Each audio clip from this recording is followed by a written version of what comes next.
Well, hello everybody. It's Robert from Adventure Books of Seattle, and this video is kind of a record that I'm going to do today. I'm going to be visiting Seattle today, and I'm going to go downtown and attempt to drop off some evidence that I have in this case to the FBI on the D.B. Cooper case. I'm sure most of you are familiar with the D.B. Cooper case, but if you aren't, just in case you aren't, it's the only unsolved hijacking in U.S. history. It was pulled off on November 24th, 1971. And the person who did it jumped out the back of the airplane once he got his $200,000 and his parachutes, and he's never been identified. Now, we believe that the D.B. Cooper was actually a gentleman named Kenneth Christiansen who lived in Bonnie Lake, Washington. And that he died in 1994, but the person that we allege as his accomplice, named Margie Geestman from the Port Angeles area, is still alive. Anyway, after about a 6-year investigation, of which I cannot take full credit, we're ready to present what we have to them, to the FBI, Seattle FBI, and see what they say. Now, I was going to take my little truck up to Seattle, and I decided, I thought it might be better if I just took public transportation, the bus, and took some pictures along the way and kind of put them into the video itself. Anyway, let me go ahead and show you kind of a preliminary look of what we're going to be giving to them today.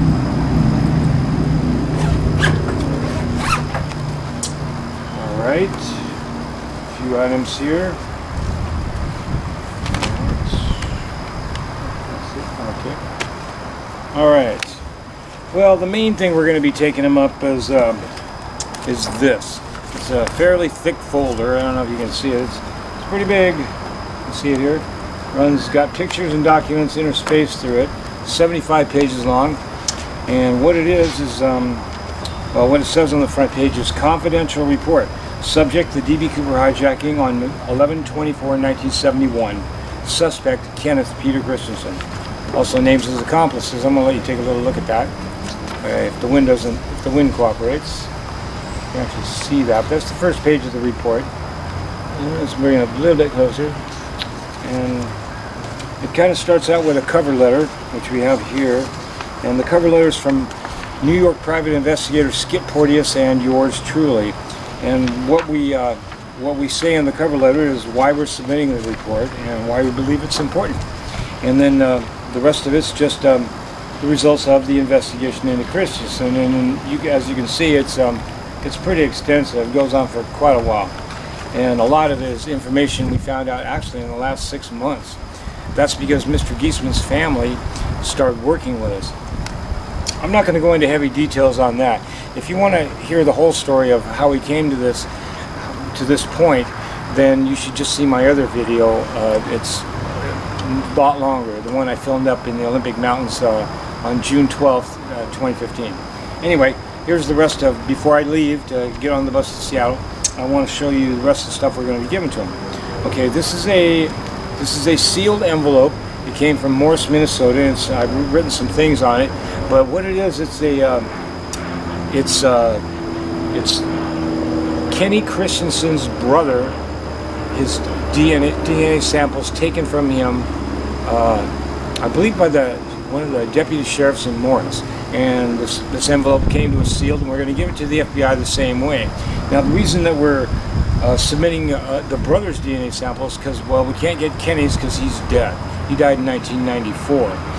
But the FBI is holding several, at least we think, we don't know exactly how many, but they have some DNA profiles going from the tie that was left behind by the hijacker. As some of you may know, the hijacker actually discarded his clip-on tie, just threw it across the seat before he jumped. And back in 1971, they weren't able to actually do much with that, but somewhere I think in the late 90s, they finally, when DNA started really going, they went back to the tie again, and they got some partial DNA samples out of it.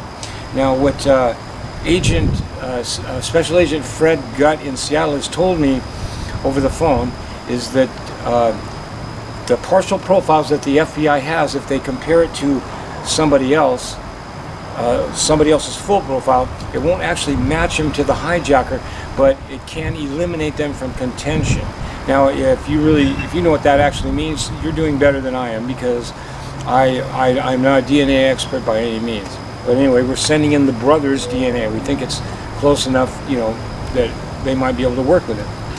Okay.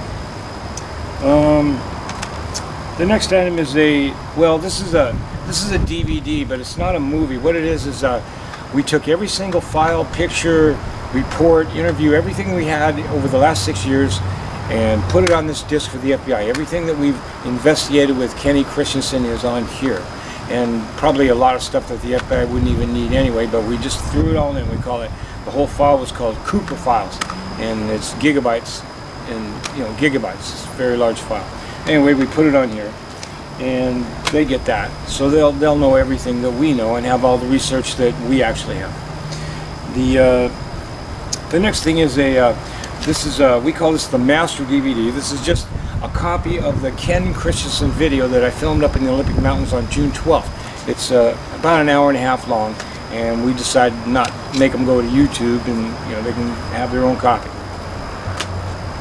And the final item is these are, I think I can open this up. It's been open, but I haven't handled it, and I'm not going to handle it now. But what it is, we have a lot of these, but there's just a few here to start them off with. But the FBI can request more if they think they might need them. Anyway, let me open it up here. Just kind of try to scoot it out without actually touching anything. Let's see. Okay. Well, actually, the fingerprints would be underneath the plastic anyway. So I guess I can take them out like this.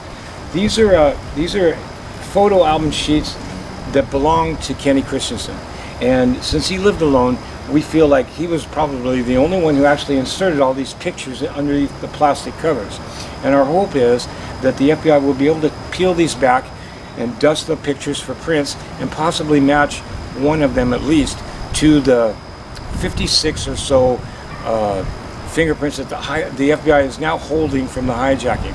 After the plane landed in Reno, after the hijacking, the FBI dusted the entire plane, and then they fingerprinted anybody who had been on that plane all the way back from Minnesota. And at the end of it, they got 56 they couldn't identify at all from any of these sources. And so we're gonna, and they have said in the media before that they feel possibly 5 to 7 of the prints are from they feel pretty sure they're from the hijacker. So what we're hoping is that maybe they'll match up one of Kenny's those 5 to 7 prints, and then the case will be solved, because if you know, that would pretty much solve it. Anyway, I'm better at just delivering the stuff than I am explaining it. Okay.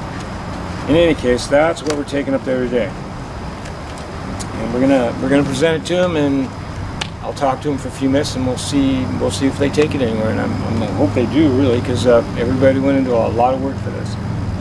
Doesn't mean we're right, but we did go to a lot of work. Thank you.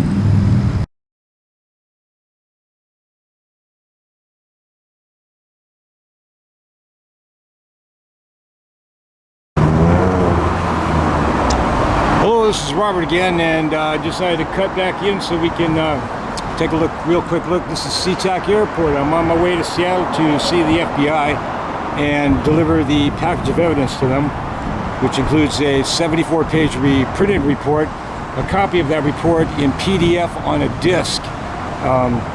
The 90-minute film we shot up in the Olympics about a month ago, talking about Kenny Christiansen and the evidence against him and his pal Margie Geestman, and we're going to DNA sample from the suspect's brother, Lyle Christiansen, and several photo album sheets that will be used to try to draw Kenny's fingerprints from.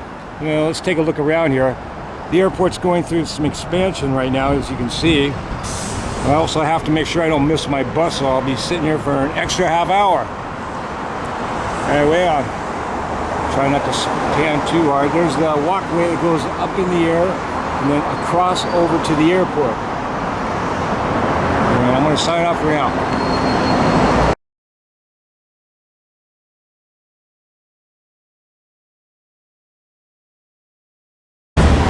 Hello again, everybody. This is Robert Blevins, and I'm here again standing across the street from the 1110 3rd Avenue. That's where the Seattle FBI is housed. And we're here today to present what we have as the evidence of the D.B. Cooper case, the unsolved hijacking, and I'm going to show you some of the evidence we're going to be walking in there with and giving to them in a few minutes. First thing is we have DNA sample from the suspect's brother, Lyle Christiansen. As you know, Kenny Christiansen, his brother, is the suspect in the case. Put that away. Next thing we have is a DVD that's it's an hour and a half movie I filmed out in the Olympic Mountains last month showing the evidence against Kenny. I'm going to give the FBI a copy of this too. This is a copy of all the files we have on Cooper, including all the pictures and the documents, and we're going to give that to them, of course. And this is an excerpt from photo sheets that will belong to Christiansen that may have his fingerprints on them that can be matched to the hijackers. So I'm going to show you that a little bit. You can see it. There we go. We're going to give that to them unsealed. And the last thing we have is a 74-page report on Mr. Christiansen and Mr. Geestman. I'm going to show you the front of it here to get a good look at it. It's a confidential report. Subject, the D.B. Cooper hijacking, lists Kenny and Bernie and Bernie's ex-wife, Margie Geestman. That's about it. I'm going to go in a couple of minutes. Let's see if I can find my little tool here. And after I come out, I'll shoot some video telling me what happened.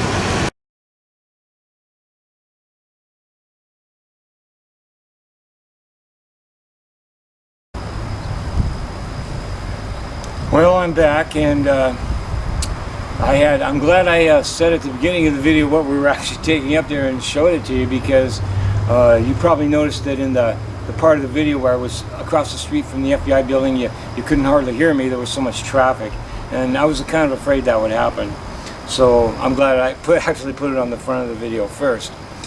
Anyway, it went pretty well with them. I did, boy, they really search you there. And I sat downstairs and waited, and then I got to talk to them, and we'll just see. I turned over the materials, and we'll just see what happens, okay? And I guess that's really about it. It was kind of exciting, I have to admit, and I got a lot of nice shots out the bus window and some I took from the street. And if you have any questions about this video or about Kenny Christiansen, or even any of the other videos that have been done about him, you can contact me at Adventure Books of Seattle. That's one big word, adventurebooksofseattle@gmail.com, or you can visit our website at www.adventurebooksofseattle.com. This is Robert Blevins, and I want to thank you for listening.